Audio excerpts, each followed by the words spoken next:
መርነር ኣብ ሓንቲ ብዝተፈላለየ ፍርስራስ ኣቕሓታት ዝተሰርሐ ጃልባ ንበይኑ እዩ ዝነብር። ብዛዕባ ሰባት ኣብ ልዕሊኡ ዘለዎም ርእይቶን ግዲ ዘይብሉ ብዛዕባ ህይወቱ ጥራይ ዝሓስብ ሰብ ነይሩ። ኣፈጣጥሩ እውን ካብ ሰባት ንእሽተይ ስለ ዝፍለ ብንግዲ ተዘይኮይኑ ብምሕዝነት ምስ ሰባት ብዙሕ ኣይሰማማዕን እዩ። ካብ ዕለታት ሓደ መዓልቲ ግን ብሓደ ኣጋጣሚ ምስ ሓንቲ ሄለንን ኤሮን ዝተባህለት ቆልዓን ይላሎ እሞ ምስአን ጽቡቕ ይላመድ። ኣብ ቆርበት ናይታ ቆልዓ ግን ንሰባት ኣዝዩ ኣገዳሲ ዝኾነ ውቃጦ ስለ ዝነበረ ብሰንኪ ንዓኣ ዝደልዩ ሰባት መረር ብዙሓት ጸላእቲ ዋላ እኳ ተፍረየ ንሱ ግን ተስፋ ከይቆረፀ ንህይወትን ንህይወት እታ ቆልዓን ክሳብ መወዳእታ ይቃለስ። ንሎሚ ንሪኣ ፊልም ብ1995 ናብ ኣፍቀርቲ ፊልም ዘቐረበት ዋተር ወርልድ ዘርእስታ ናይ ባሕሪ ትሕዝቶ ኣክሽን ከምኡ ድማ ናይ ፍቕሪ ትሕዝቶ ዘለዋ ፊልም እያ። ኣብ አንታርክቲካ ዝርከብ በረድ ኩሉ እንዳመኸኸ ሙሉእ ዓለም ብማይ ክዕለቕልቕ ከሎ እንዳረኣናያ እታ ፊልም ትጅምር። ዋላ ሓንቲ ክፍሊ ዓለም ከይተረፈት ኩሉ ቦታ ብማይ ዓለቕሊቑ እዩ ዘሎ።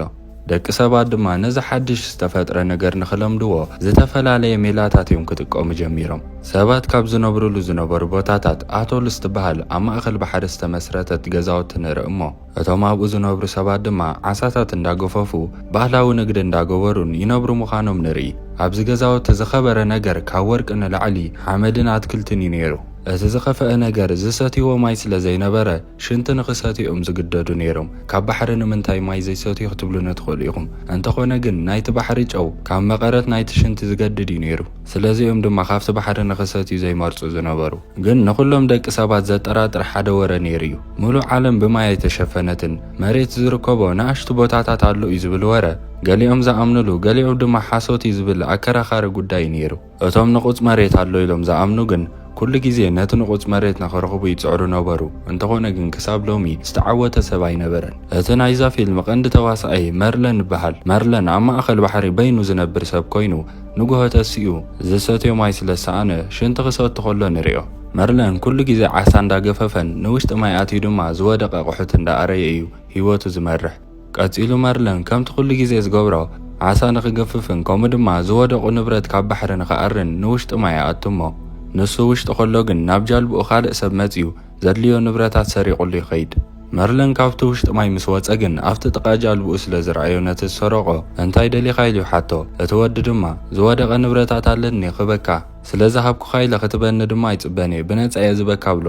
ንሱ ግን ብነፃ ክበካ ስለ ዝብሎ ዘሎ ገለ ነገር ሰሪቑሉ ክኸውን ከም ዝኽእል እንዳተጠራጠሮ ከሎ እቲ ወዲ እውን ብጃልብኡ ካብኡ ርሕቕ ኢሉ ለሚን ከም ዝወሰደሉ ይርዮ።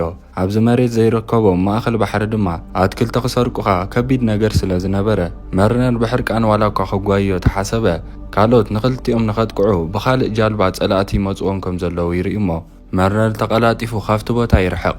እንተኾነ ግን እቲ ሰሪቑሉ ዝነበረ በቶም ጸላእቲ ይተሓዝ። ቀፂሉ መርነር ናብቲ ዓንተወይ ዝረኣናየ ኣቶልስ ዝተባህለ ገዛውቲ ይመጽእ እሞ ንንግዲ ከም ዝመፀ ነቶም ዋርዲ ሓቢሩ ንውሽጢ ንኽኣቱ ይፈቕድሉ። ኣብ ውሽጢ ኣትዩ ክሸጠሎም ምጀመረ ሓመድ ሒዙ ከም ዝመፀ ምስ ረኣዩ ኣዝዮም እንዳተገረሙ $120 ክገዝኡሉ ይሰማምዑ። ንሱ ድማ ነቲ ገንዘብ ተጠቂሙ ሓንቲ ሄለን ትበሃል ጓል ኣብኡ ይረክብ እሞ ኮሚደረን ሓደ ዝወደቐ ንብረትን ካብኣ ይገዝእ። ምኽንያቱ ፍቲ ሽዑ ግዜ እቲ ዘይረብሕ ዝመስል ዝወደቐ ንብረታት ምግዛእ ብዙሕ ረብሓ እዩ ነይርዎ። ናይ ማርሊን ጃልባ እውን ከይተረፈት ብኸምዚ ዝወደቐ ንብረታት ይሰሪሕዋ። ሽዑ ንግዲ ወዲኡ ናብ ጃልብኡ እንዳተመልሶ ከሎ ነበርቲ ናይቲ ገዛውቲ ዝኾኑ ስድራ ጓሎም ኣምፂኦም ቆልዓ ክትወልደልና ስለ ንደሊ ኣጥንሳ ኢሎም ይሓትዎ። መርነን ግን ሓሳቦም ኣይተቐበሎን።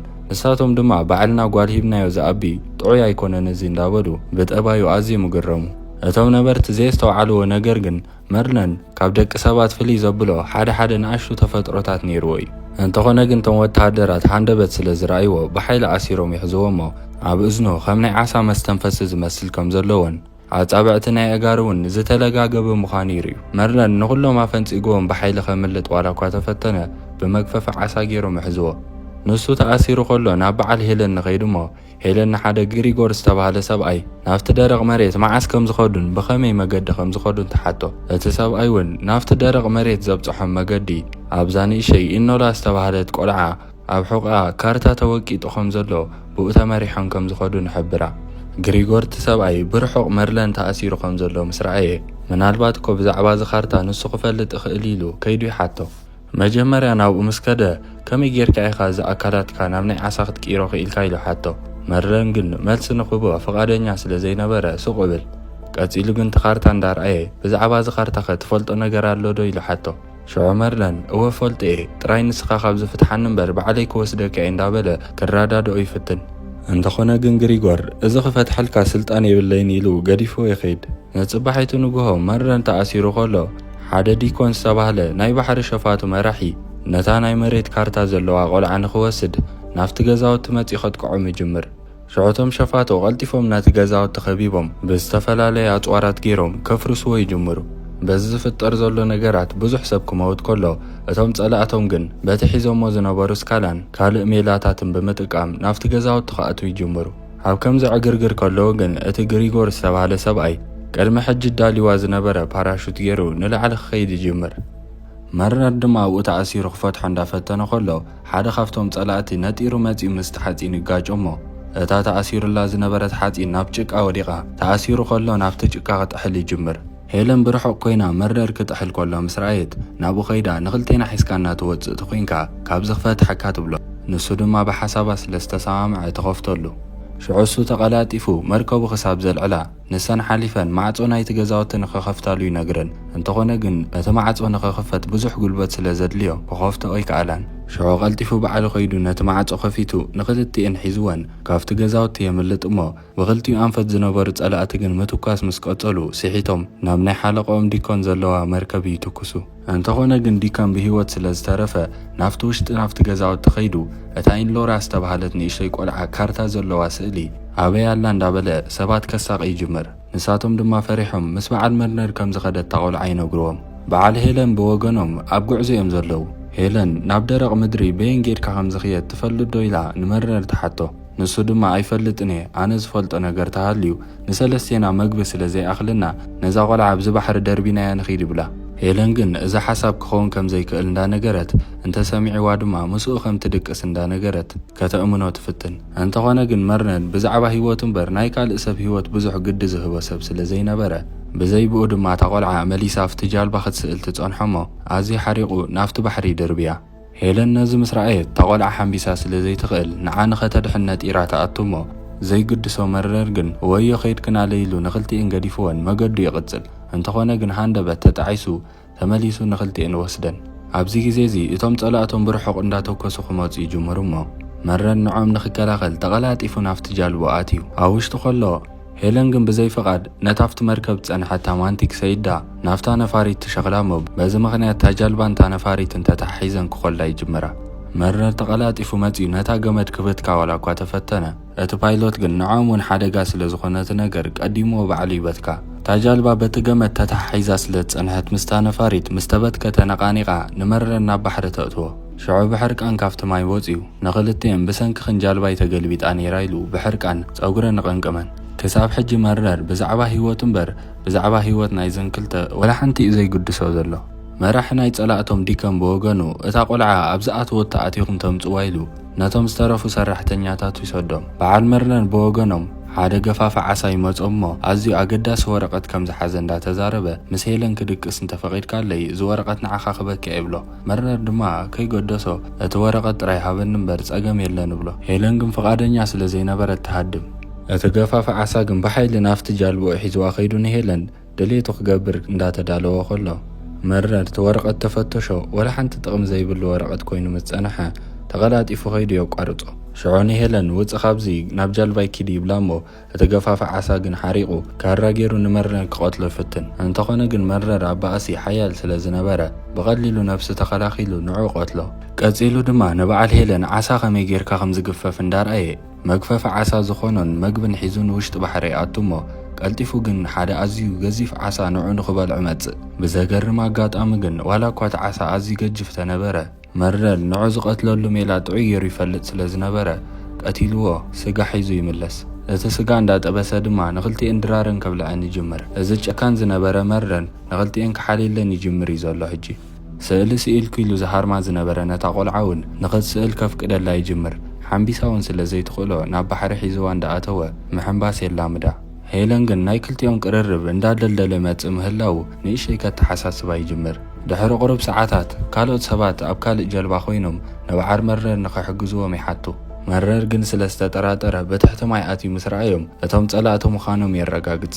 ሽዑ ተቐላጢፉ ጃልብኡ ሒዙ ካብኦም ከምልጥ ይጅምር እሞ ንሳቶም ድማ ካብቲ ተሓቢኦምሉ ዝነበሩ ማይ ወፂኦም። ጸላእቱ ምስ ሰዓብዎ መረር ተቐላጢፉ ፓራሹት ናይታ ጃልባ ፈቲሑ ብፍጥነት ከምልጥ ይጅምር። መረር እዞም ጸላእቲ ንምንታይ ይስዕብዎ ከም ዘለዉ ኣዝዩ ሕቶ ስለ ዝፈጠረሉ ንሄለን እንዳፈራርሐ ሓታ እሞ ኣብ ኢንሎራ ዘሎ ውቃጦ ናብ መሬት ዝወስድ ካርታ ምዃኑ ትነግሮ እሳ ድማ።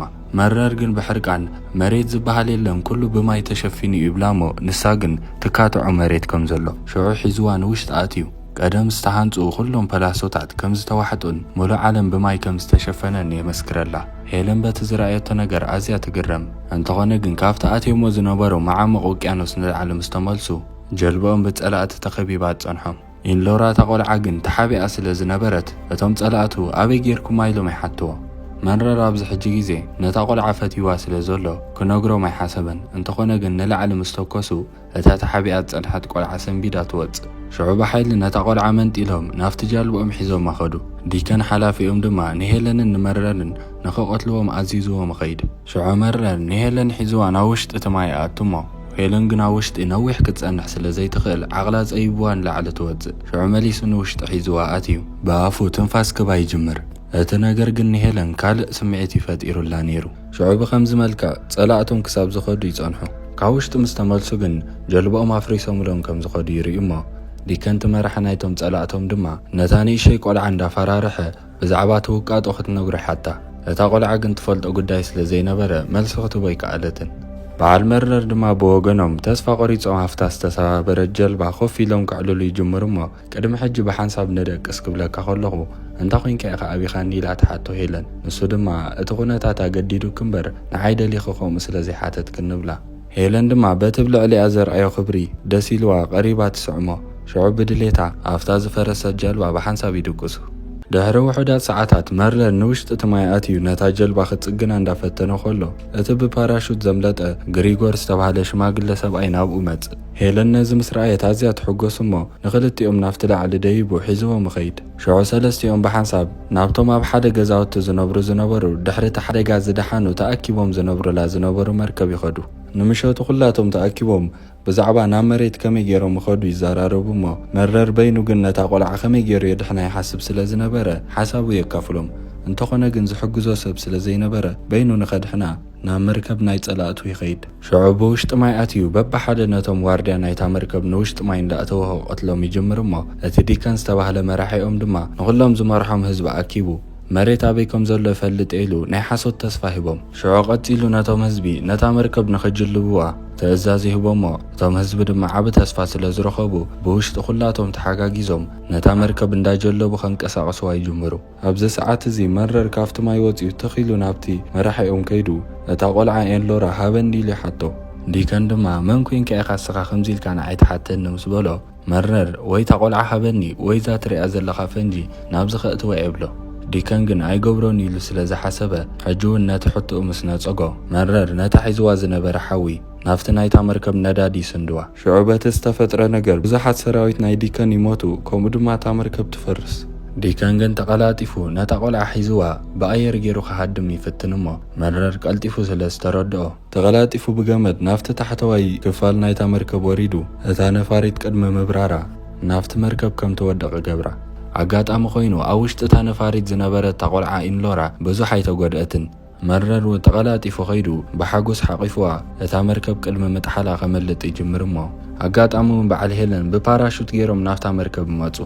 ሽዑ ንኽዲቡ ናብ በዓል መርነ ገመድ ሰይዶምሎም ከለዉ ንሳቶም ዘይረኣይዎ ብታሕቲ ዲከን ይስዕቦም እዩ ነይሩ። ነዚ ዝረኣየት ሄለን ኣብ ላዕሊ ኾይና ሓፂን ሰንደያ ንዲከን ተሃርሞ እሞ ኢንሎራ ተቆልዓውን ከርክባ ንእሽተይ ተሪፍዎ ስለ ዝነበረ ብእግራ ረጊሓ ትደግሞ። ሽዑ ካብቲ ላዕሊ ናብ ማይ ይወድቕ። ሽዑ ኩላቶም ኣብታ ፓራሹት ኮይኖም ብሓጎስ ይተሓቃቕፉ። እንተኾነ ግን ኣብ ታሕቲ ተስፋ ዘይቆረፀ መራሕ ናይ ጸላእቶም ዝኾነ ዲከን ሕጂ እውን ተስፋ ከይቆረፀ ካብቲ ባሕሪ ወፂኡ ሽጉጥ ተኪሱ ንሓንቲ ገመድ ናይቲ ፓራሹት ይሃርማ እሞ ንሳ ምስ ተበትከት እታ ኣብ ጫፍ ዝጸንሐት ቆልዓ ናብቲ ማይ ካልኣይ ግዜ ትወድቕ። መረር ግን ነዚ ምስ ረኣየ ተቐላጢፉ ኣብ እግሩ ገመድ ኣሲሩ ናብቲ ባሕሪ ይዘልል። እቶም ጸላእቱ ክልቲኦም እውን ቤት ባይክ ሒዞም ብፍጥነት ናብታ ቆልዓ ገጾም ክመፁ ይጅምሩ። እንተኾነ ግን ንሱ ስለ ዝቀደሞም በቲ ገመድ ሒዝዋ ንላዕሊ ይምለስ እሞ ክልቲኦም ብክልቲኡ ኣንፈት ዌት ባይክ ሒዞም ዝመፁ ድማ ኣብኡ ተጋጭኦም ይሞቱ። ሽዑ ክልቲኦም ናፍታ ፓራሹት ይምለሱ እሞ ግሪጎር ብዛዕባ እታ ውቃጦ ከጽንዕ ይጅምር። ድሕሪ ክንደይ ሽዑ ተኣንፈት ረኺቦሞ መሬት ንኽረኽቡ ክጓዓዙ ይጅምሩ። እንተኾነ ግን ተስፋ ዘቆርጽ መገዲ እዩ ነይሩ። ድሕሪ ነዊሕ መዓልታት ኣፍታ ዝነበርዋ ፓራሹት ሓንቲ ዑፍ መጽያ ተዓልብ እሞ ካበይ ዝመጸት ዑፍ የሎም ተገሪሞም ኣብ ዝቐረባ ቦታ መሬት ክህሉ ከም ዝኽእል እንዳተጠራጠሩ ተቐልቂሎም ክርኢ ይጅምሩ። ሽዑ ብርሑቕ ንመጀመርያ ግዜ ብሂወቶም መሬት ይርእዩ እሞ ኣዝዮም ተሓጒሶም ናብቲ መሬት ይወርዱ። እቲ ከባቢ እንዳፈተሽዎ ከለዉ ድማ ሓንቲ ንእሽተይ ገዛ ትመስል ረኺቦም ኣትዉ እሞ ክልተ ሰብኣይን ሰበይትን ብሓንሳብ ሞይቶም ሬስኦም ረኽቡ። ኣብቲ ጣውላውን ተመሳሳሊት ምስታ ውቃጦ ብልዕሊ እታ ቆልዓ ዝነበረት ትመስል ወረቐት ረኽቡ። ሽዑቶም ሞይቶም ጸንሑ ወለዲ እታ ቆልዓ ኢንሎራ ከም ዝነበሩን ብሂወት ከለዉ ኣብ ልዕሊ እታ ቆልዓ ትውቃጦ ሲኢሎም ምናልባት ሰባት ናብዚ መሬት ንኽመፁ ክትሕግዞም ትኽእል እያ ብዝብል ተስፋ ከም ዝሰኣሉላ ይርድኡ። መረር እውን ብወገኑ እቲ ከባቢ ኩሉ ምስ ፈተሾ ንዕኡ ከም ዘይምችእን ንዕኡ በይኑ ክነብር ዝሰማምዖ ቦታ ባሕሪ ምዃኑ ስለ ዝወሰነ ናብ ኢንሎራ ናፍታ ቆልዓ ኸይዱ ክኸይድ ምዃኑ ይሕብራ። ንሳ በቲ ነገር ኣዝያ ምስ ኮረየት ኣብዚ ክነብር ኣይክእልን እየ፣ ናተይ መንበሪ ኣብ ባሕሪ ጥራይ ክኸውን ዝኽእል ኢሉ የረድኣ። ቀፂሉ ድማ ናብ ሄለን ከይዱ ንመወዳእታ ግዜ ይሳናበታ እሞ ንኹሎም ተፋኒዎም ናብ ባሕሪ ይኸይድ። ሽዑ ሄለንን እታ ቆልዓን ናብቲ ከባቢአን ዝርከብ ጎቦ ምስ ደየባ ኣብቲ ናይ ዓለም ዝዓበየ ተባሂሉ ጽዋዕ እምባ ኤቨረስት ከም ዘለዋ ይርድኣ።